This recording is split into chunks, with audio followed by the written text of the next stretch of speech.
Some people think of employee ownership and they're thinking maybe all 53 employees are voting on every decision made. Manufacturing especially doesn't work that way. It moves way too fast for that. So there has to be key individuals like Curtis and myself in positions that make those decisions, as well as the rest of our leadership team. But that doesn't mean that we don't have the fiduciary responsibility and just responsibility overall to the employee owners to let them know what it is we're doing, why we're doing it, and why we feel like that's the best decision to make. Welcome to Empowered Owners, the podcast that takes you inside Empowered Ventures. I'm your host, Chris Fredericks. In each episode, I'll have a discussion with one of our employees to discover and highlight their distinct personalities, perspectives, and skills, while also keeping you in the loop with exclusive news, updates on company performance, and a glimpse into the future plans of Empowered Ventures. This is an opportunity for me to learn more about our amazing employee owners, and an opportunity for you to hear regularly from me and others from within Empowered Ventures. On this episode of Empowered Owners, I'm talking with Ben Haviland, Vice President at Paramount Plastics, a thermoforming business EV acquired in 2021. Prior to joining Paramount, Ben served as a financial executive at two large steel manufacturing companies. A native of Elkhart County, Indiana, Ben chose to return home in order to be close to extended family and to serve the community that had served him as a kid. I'm excited to talk with Ben today about many topics, including employee ownership, Paramount's progress these last 2 years, and what motivates and drives him, which he says is ultimately about the legacy he wants to leave. For Ben, life has become all about making a difference in people's lives. With that, let's get to my conversation with Ben. Ben, welcome to Empowered Owners. Thanks. I appreciate you having me. There's a lot of places we could start, I think. First off, it's been a lot of fun working with you at Paramount Plastics. And one of the topics I think that could be interesting is like having an impact at work. And a lot of people work as a place they feel like they can make a difference in the world. And I think that might be something that matters a lot to you. So I'm curious, how do you think about that word impact and at work? Yeah, actually, that's one of the things that really attracted me to Paramount when I came here almost 2 years ago now, is just the impact that we can have as not only individuals, but as a whole on financial well-being, as well as the employee owners themselves. I've always believed that work should be somewhere that you enjoy going. Usually you spend more time with your work family than what you do your own family. And that's something I experienced quite a bit in my past, working in steel and spending a lot of time with my teams there.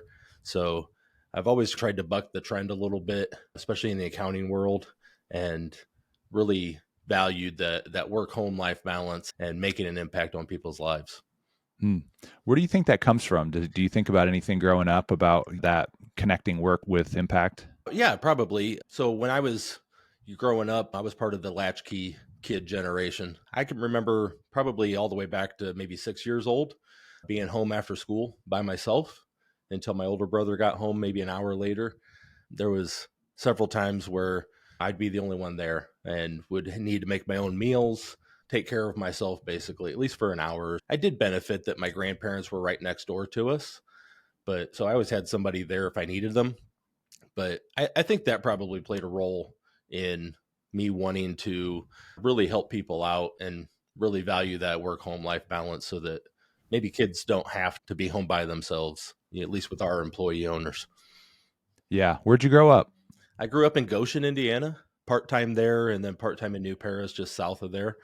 Most of our family was from New Paris. And so I spent quite a bit of time at my grandparents' house, great-grandparents' house. I was fortunate enough to have my great-grandparents in my life up until about 20 years old. That's something that most people don't get to experience, I don't think. And so my grandfather is still here in Elkhart County. In fact, I was the only person really in my entire family that moved out of Elkhart County when I moved away for college. Everybody else is still here. And so when I came home 2 years ago, it was really just a family reunion. So that's been great. Did you assume that you would always come back, or was that more not an assumption that you would come back? Actually, funny you asked that. I actually had been talking to my mom probably less than a month before I moved home and made the comment to her, I will never live in Elkhart County again. My career path, I thought, was always to stay in steel. I was climbing the corporate ladder there pretty quickly. Spent about 10 years in the steel industry on the financial side. Worked my way up to a division CFO and was probably in line within the next few years to take over my own division and be a CEO there. Thought that's the path that I had forward. And that kind of changed right before I came to Paramount. My dad was in what I would consider a pretty bad head-on car accident on his way to work. And it was such a humbling feeling to know that I was 9 hours away and there was nothing I could do. Thankfully, everything turned out really well for him, and he was able to go home from the hospital that day with some cuts and bumps and bruises and probably a concussion or two, if I had to guess. But it really switched my mindset to reprioritize and start thinking about more so what's important in this life and what would have happened if that would have gone a little bit different and if dad wasn't with us anymore, God forbid. So that was what I thought my career path was, but that was abruptly changed. So then, not that we need to dig a ton into kind of your career decisions, but I'm curious, did you just at that point make a decision you wanted to be back home, if at all possible? It really, I was working probably 60, 70, 80 hours a week, and that was the expectation at my previous role. And so it didn't hit me right away. It's one of those evolution things that the more I thought about it, I obviously wanted to come home and be here for my family through that time. And that was the heartfelt side of it. But I would say over the next month, maybe 2 months, it just really refocused the way I was looking at my job at the time and some of the things that I saw going on, and started to bring up things like, how do we shift this to more work-home life balance and more family-oriented? And the response I started to get was, we pay our employees well enough that this is the expectation and they know that going into it, and that's not going to change. It was more of a evolving process for me. That was the final straw. Was one of my direct reports got cussed out in the middle of the office by my division CEO. And when I brought that to his attention, that probably the optics of that to the rest of the team, the response I got from him was he shouldn't have messed up what he messed up. And that was the deciding factor for me that this is not heading in a direction that I probably want to be heading any longer. Funny enough, I looked nationwide. We weren't held down to anything. And at the time, I still didn't think I want to be home. And so put out feelers and started talking to recruiters and applied for a total of 4 jobs in Elkhart County and was offered 3 of those. Didn't have a whole lot of success elsewhere in the country. So took that as maybe this is God's way of telling me it's time to go home. And so came home to interview for some of those jobs and spent about 3 weeks here, stayed at my parents' house and got to spend time with family again for the first time in about 12 years at a really deep level. And the more I did that, the more Ashley and I talked about, we both felt like it's time for us to go home and really refocus and put family as a priority. Wow. That's really awesome. And through that, you ended up coming to Paramount. And I imagine coming to Paramount, the potential of having a big impact on a smaller organization might have been a factor. It was. And to be quite honest with you, I don't think I knew what I was getting into. I've always worked for big corporations. The last corporation I was at was a Fortune 150 company. It was a shock. You wear quite a few hats when you work for a smaller company, but that gives you so much more potential to be able to help people out and to be able to learn more about the business. One thing I never wanted in my career was to be siloed into finance. I love accounting, love finance, but I love business overall a lot more, and especially manufacturing. Being able to see processes and figure out efficiencies always got me going. That's awesome. Yeah. So that's an ability to have an impact. And then I think you have a lot of experience with managing complex kind of company type division and company projects, ERP implementations and other things. You've gotten a chance to do some of that work at Paramount too. I have. That's been great. So we just implemented a new ERP system this month, and this is the 4th one I've done in my career, and by far the best one. And I credit that not only to our team here, but just to the small nature of Paramount. The close family nature of it has allowed us really to have much better communication throughout the process, as well as I think the ESOP part of it, the employee ownership piece, has really had our team buy in a lot easier than what you Mhm. would at a traditional, holding company. That's interesting. And I think employee ownership is not something you had experience with prior to coming to Paramount. That's correct. I had never experienced employee ownership before.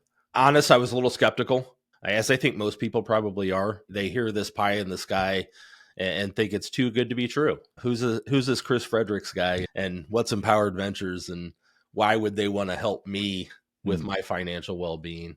And I've always felt like, how can I sell something that I don't believe in? mm, And so the longer I'm here, the more I dig into the ESOP, the more I realize it is everything it's cracked up to be. mhm, And I think the transparency piece of that goes so far with our team. I just spoke to an employee owner last week that same story as me, and said I was completely skeptical of this. He was lucky enough to be able to come to the employee ownership summit with us, and told me on the way home, he said, while I was skeptical, I'm totally bought in now. I see what mm, you guys are talking about. And so, now I'm focused a little bit more on how do we get more people to get that realization that mm. he had while he was there. That's neat. For those that haven't heard, because maybe when this comes out, not everyone will know about it. So you mentioned an employee ownership summit. Could you share what that was and what transpired there? Sure. So this is my second opportunity to attend our employee ownership summit, which is we have employee ownership committees at each of our holding companies or opcos. Mhm. And then we also have the Empowered Ventures team that all come together once a year, discussed several things to do with employee ownership, everything from healthcare this year to really down to the nitty gritty of what each company's plan is to further promote employee ownership culture within each of our companies. Yeah, the employee ownership champions. And your sign behind you plays into that, I guess. We should have brought that play like a champion sign to the committee But meetings. I had to have something Notre Dame in the background. Yeah, I thought the energy at that summit was pretty incredible, and it seemed like people came away feeling really excited and good about what they were going to be working on this year as a committee. Yeah, absolutely. And it really gave us an opportunity, even myself, to take a good, clean, hard look at not just employee ownership, but the way that we view each other within our company. One of the things that we discussed at Paramount was the mentality that's brought in by some of our employee owners from previous jobs of office versus plant. We're one of the only manufacturing companies in the Empowered Ventures umbrella, definitely the only one in the RV setting. So I think that's something that we're going to focus on over the next year is how do we bridge that gap and how do we meet people where they're at, and get them to buy into it the same way that we are, of we're all on the same team, we're all working towards the same goal and Mm. have the same outcome, hopefully.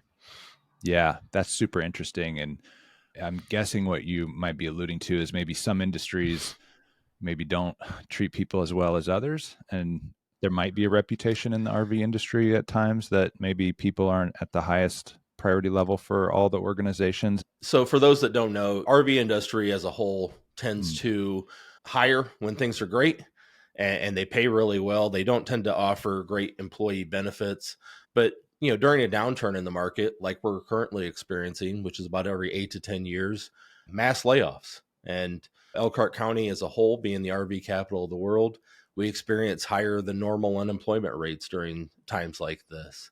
So one of the things really worked for us at Paramount to increase that employee retention is just the job security of employee ownership.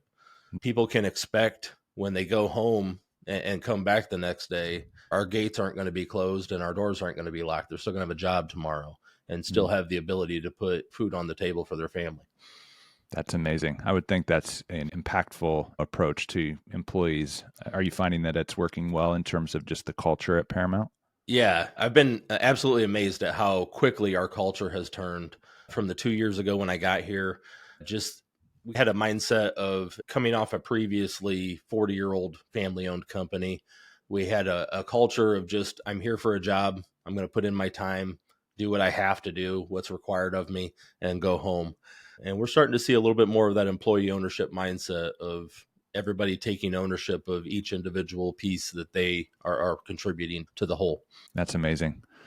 What else is exciting for you going on at Paramount these days, or what are you thinking about for the future of the company? The biggest exciting thing for me is the growth opportunity that we have here. We just hired a couple of months ago our first salesperson. So previously, all of our sales have been organic, have just been word of mouth, previous customers, or somebody that just Googles plastic thermoforming and looks at our website and calls us up and says, "Hey, I want you to quote these parts." So this is the first opportunity that we've really had as a group to really seek out customers, and that really gets me excited. That's exciting. Another thing that I've been excited about that you and Curtis, president at Paramount, have both spearheaded, I think, is like creating more of a community service element at Paramount. And I know you guys even made the local news like last October. And tell us what you guys have done to get involved in the community more.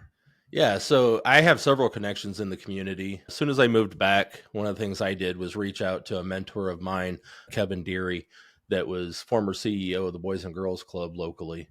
I asked him, how can I help the community that helped raise me? And I know Curtis, he had a similar upbringing that I did. Neither one of us were born with a silver spoon in our mouth, and both of us worked really hard to get where we're at. We brought that focus as well to Paramount. So last October, we did a community service day that we paid each of our employees to either go to Salvation Army here locally in Elkhart or the Goshen Boys and Girls Club, where I was at, and just volunteer and get our name out in the community, let people know we're not here just to make profits and churn and burn the way some of the other RV companies are, but we really want to make an impact, not just with our employee owners, but throughout our community and make everybody's life a better place. So that's awesome. And you guys also did a food drive. Yeah, it was enormously successful, partly because we won our competition between our sister companies. So we raised about 60,000 pounds of food this year, which it just floored me. I truly thought going into the food drive this year with the downturn in our market that our employee owners would not be able to participate at the same level that we did last year. Last year, we hit about 30,000 pounds of food, and we even had a meeting, pulled all our team together and said, hey, we completely understand if you can't participate this year, but if you can, give something. And the way that they stepped up, part of it, I think, is our competitive nature in this area, and especially at Paramount, but just the hearts that our folks have for the local community. I do think we were helped by going to the Salvation Army and to the Boys and Girls Club. Curtis, our president, told me about a situation that when they first got to the Salvation Army, they were looking for an unlocked door to get in. And he walked around the one side. There was a guy sleeping on a pallet. We don't tend to think about that in our community. We're pretty rural. Elkhart's a fairly large city for this area, but nothing close to anywhere where you think there'd be a homeless problem. And so to see that for some of our employee owners, I think really struck a nerve for them. And when we were giving part of our food drive contribution to the Salvation Army, where they had served, and we gave part of it to the Boys and Girls Club, I think that really hit home for them. It was an impact that they could physically see and people that they dealt with on an individual basis. Wow. I imagine that was so meaningful and impactful. It absolutely was. We see companies sometimes that they'll put a slogan on the side of their truck that say people matter or something like that, or so many volunteer hours served by our employees. But I think our challenge is to take it past that. And how do we make that make a meaningful impact on the individual? How does it mean something? So that they're there not just to get a paycheck, and that they're there to really make a difference in somebody's life, and hopefully continue that on outside of work. Hopefully a few people will go and volunteer for, if it's not at the place that we selected, somewhere else, and make a difference whenever way they can. I love that so much. Another way that is kind of related, I know you have a passion for community service and public service. I hear you might be running for office. I am. I wasn't sure if I was going to this year or if I was going to wait till 2026, but the more I talked to my wife and my family about it, I've attended a couple of county council meetings recently and was really shocked at the lack of transparency that go on with the finances in our county. So decided to run for county council, and I think I got a pretty good shot. I got a good background being the only candidate running that's in manufacturing in such a Mm, manufacturing community, I think helps. I think it'll help me to understand what our people are going through and be able to give them the transparency of where their tax dollars are going. So I think everybody wants to see that and maybe doesn't realize that that's something that should be public. And there's a public meeting every month that anybody can attend. But what I found out surprisingly was that meeting's on Thursday afternoons, and there's a Wednesday morning meeting where everything's actually decided that isn't open to the public. One of the things that I think I've made a pledge to is to be more transparent and put out, if I am elected, a kind of a minutes notes of every mm, meeting that we have on Facebook, on my Facebook page for county council, and just try and increase transparency. I think I have a pretty good key on what our folks are going through in this county and what we need to do to get back to everybody prospering. yeah, that's great. That word transparency is one I've heard you mention a lot in this conversation and before. And I'm curious why that word, or what transparency, why you think it's so important for organizations in general. Especially with employee ownership. How can you be an owner if you don't know where the money's going or if you don't know why the decisions are being made that are being made? Some people think of employee ownership and they're thinking maybe all 53 employees are voting on every decision made. Manufacturing, especially, doesn't work that way. It moves way too fast for that. So there has to be key individuals like Curtis and myself in positions that make those decisions, as well as the rest of our leadership team. But that doesn't mean that we don't have the fiduciary responsibility and just responsibility overall to the employee owners to let them know what it is we're doing, why we're doing it, and why we feel like that's the best decision to make.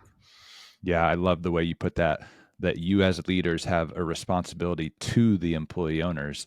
That's a dynamic that doesn't necessarily naturally exist in all organizations. Yeah, I don't think exists in many organizations. It tends to be top down in most organizations, especially the bigger the organization gets, the more it's going to be that way. I was thankful to work for the companies that I did within the steel industry, that at least at the division level, we were pretty autonomous. Mm, But even there could have been a lot better transparency as to the decisions that were made at the top. mm. Something I've been thinking about, I'm going to spring an idea on you, but it's probably something I imagine you have thought about. What does it mean to be a good citizen? Like in a democracy, in an employee owned, in any organization where nobody's a king and can make all the decisions, and it's all meant to be a collaborative approach, but you can't just do everything on a vote either. Right. So this question of what does it mean to be a good citizen, like an informed, responsible, capable, and a citizen that's benefiting from this organization. So I don't know, that's just an idea that's percolating for me, and I'm curious what comes to mind for you when I say that. Two things come to mind right away is first, doing the right thing every time, Mm, all the time. That's one thing that when I got here, Curtis really drilled into me mm, that when we lay our head down at night and close our eyes, do you really want anything weighing on your mind that mm, things you could have done differently? If you do the right thing, you never have to look over your shoulder. mm, And that kind of ties into the transparency piece as well. mm, There can never really be any even a semblance of indiscretion or anything negative if you're transparent with people and honest with them. The other piece of that really flows in, it's a personality trait and a mindset of who's your customer. You mentioned a little while ago what I said about it's our responsibility to the employee owners. mm. That's who we work for, essentially. Every employee owner, what is there, 170 of us throughout Empowered Ventures, that's who we work for. And from you all the way down to somebody that runs a CNC machine for us, we're all responsible to each other as employee owners. And I think community is the same way. If you're a community leader, whether you hold an office or just a responsible member of that community, your responsibility is really to everybody in the community as a whole. Mm. Yeah, I love that. The word that comes to mind for me then is a good citizen is a citizen who is someone who is engaging the process ultimately. And it can be hard to feel like you have power or influence or whatever in a big organization, a big country, a big county, a big state, whatever, but actually choosing to engage. And that's one thing I love about employee ownership is it's small enough we can actually help people get comfortable engaging ultimately. Yeah, I've seen some people out here on the floor that I never would have thought would have been as engaged as they are, Hmm. and to see them flourish and really open up and speak their mind, speak their opinion, that's such a great thing, and you just see it in their face that they've never had that opportunity before in their career. Hmm. They look at it like, I'm just a factory worker, right? What opinion do I have, and why does it matter? And at a lot of companies, that's probably the case. But Hmm. that's what sets us apart and makes us different. That's going to help us get better employee owners and be better as a company and more profitable in the long run. Hmm. Huge kudos to you. Huge kudos to Curtis for fostering that potential for that environment to be taking shape at Paramount. It's so exciting. It is exciting, but we couldn't have done it without our team being willing to do it. Ben, this has been fantastic. My last question for you, any advice for your fellow employee owners throughout Empowered Ventures? Just what Curtis told me. Be honest with everybody, be transparent, but also take a good hard look at what does work home life balance mean. That's one of the things that Curtis has really instilled here at Paramount Hmm. is there's nothing that a millionaire can't wait another day on an RV for. Relationships are what matters, and family's what matters. Make sure you keep that priority in place, and work will still be here tomorrow. Yeah. But it's funny how you say it. When you say that, I think a business that operates that way can still provide the same level of incredible customer service. Customer service and quality is our two keys here. On time delivery every time, and the highest quality part. But that doesn't mean you have to sacrifice your family to get there. Yeah. Ben, this has been fun. Thank you. I appreciate you having me. I hope you enjoyed that conversation with Ben Haviland. Thank you, Ben, for joining me for that discussion. Huge thank you as well to Emily Bope and the team at Share Your Genius for producing this episode. Remember, we want to hear from you. Please give us feedback, suggest guests and topics for future episodes, and tell us how we can keep improving the show. To reach us, email hello@empowered.ventures. Thanks for tuning in.